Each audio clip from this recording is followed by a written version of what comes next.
বড়ইবাড়ি যুদ্ধের প্রতিশোধ এবং খুনি হাসিনা এবং তাপসের আর্মি বিদ্বেষের কারণে যে স্বাধীন তদন্ত কমিশন দীর্ঘ 9 মাস বা 1 বছর সময় নিয়ে যে তদন্তটা করছে, এটা যাতে জনসম্মুখে প্রকাশ করা হয়। মূলত দেখা গেছে ব্রিটিশ সরকারের আমলে যে তদন্ত কমিশনটা গঠন হয়েছিল ওইটাও কিন্তু জনসম্মুখে আসে নাই। আমরা চাচ্ছি আজকের যে সাংবাদিক সম্মেলনটা, সেটা হচ্ছে আমাদের একটাই, যে এই যে তদন্ত কমিশন যে কাজটা করছে এটা যাতে আলোর মুখ দেখে এবং জনসম্মুখে সেটা আসে, দেশের আপামর জনগণ জানতে চায় প্রকৃত পিলখানার ঘটনা কি ছিল। আরেকটা জিনিস আপনারা সকলে অবগত হয়েছেন, সেটা হচ্ছে পিলখানার যে বিষয়টা, এটা কোথাও বিদ্রোহ ছিল না, টোটাল এটা পরিষ্কার হত্যাকাণ্ড ছিল। তাই আমরা চাচ্ছি আজকে যে স্বাধীন তদন্ত কমিশন রিপোর্ট প্রকাশ করবে, এই রিপোর্টের মাধ্যমে যে এটা পিলখানা প্রকৃত পরিষ্কার হত্যাকাণ্ড ছিল, জাতির সামনে তা পরিষ্কার করবে। ধন্যবাদ। আমরা দাবি জানাচ্ছি কোন লুকোচুরি অথবা কোন গোপনীয় খেলা এই স্বাধীন তদন্ত কমিশনের রিপোর্ট নিয়ে যেন না হয়। অতি সত্তর আজকের মধ্যে এই স্বাধীন তদন্ত কমিশনের রিপোর্ট উপস্থাপন করার জন্য আমরা আহ্বান করছি। অনেক খেলা খেলেছেন, 2009 সালে হত্যাকাণ্ড ঘটিয়েছেন তৎকালীন প্রেসিডেন্ট শেখ হাসিনা, কিন্তু হাজার হাজার বিডিআর সদস্যকে তার মিথ্যা দায় দিয়ে চাকরিচ্যুত করেছেন। এখনো পর্যন্ত কারাগারে হাজার হাজার বিডিআর সদস্যদেরকে আপনারা জেলবন্দি করে রেখেছেন।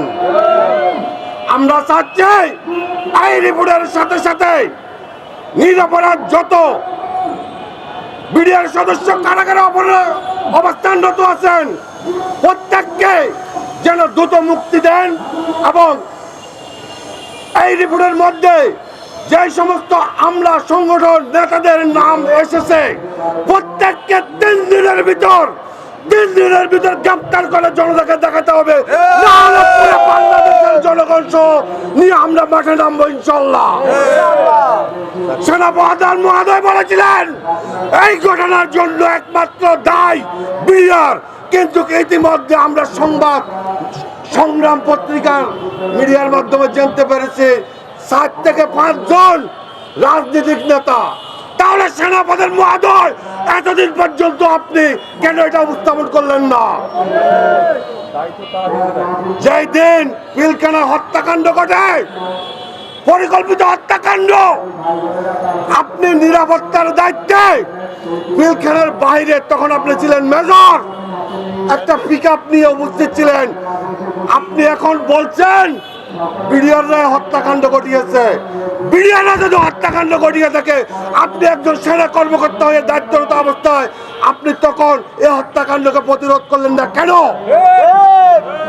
এই অবস্থাতে 101 জন সেনা কর্মকর্তা পিলখানায় উপস্থিত ছিলেন, 54 জন জীবিত সেনা কর্মকর্তা ইতিমধ্যে তারা বিভিন্ন সাক্ষাৎকারের মাধ্যমে, টকশোর মাধ্যমে প্রকাশ করেছেন এই হত্যাকাণ্ড একটা পরিকল্পিত হত্যাকাণ্ড। এই হত্যাকাণ্ড একটা দোষকদের পরিকল্পনা হয়েছে। আপনাদের এত ভয় কিসের? আপনারা সঠিক রিপোর্টটা উপস্থাপন করুন এবং হাজার হাজার বিডিআর সদস্যদের কাছ থেকে বিদ্রোহের তকমাটা আপনারা সরিয়ে নেন, এবং রিপোর্টে যদি কোনো প্রকার বিদ্রোহ শব্দটা আসে আমরা মেনে নেব না, আমরা এখন থেকে প্রত্যাখ্যান করবো। এটা আমরা এই অবস্থিতে এই হৃদয় শিরা অন্তর নিয়ে বলতে হয়,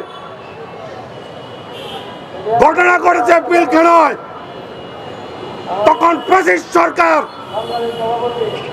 ফ্যাসিস্ট সরকারের ইশারায় সাংবাদিক মুন্নিশা পুরা বাংলাদেশে এই রিপোর্ট ছড়িয়ে দিয়েছেন বিদ্রোহ নামে।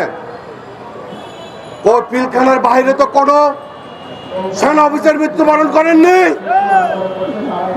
26 তারিখ যখন সকাল 9:30 থেকে 3টার মধ্যে সকল সেনা কর্মকর্তা ইউনিট ত্যাগ করে চলে গেছেন বিডিআর থেকে, তখন হয়তোবা 2-1 জন বা 2-1টা ইউনিটে বিশৃঙ্খলা হতে পারে, তাদের যান রক্ষার্থে মালামাল রক্ষার্থে হয়তো অস্ত্র নিতে পারে।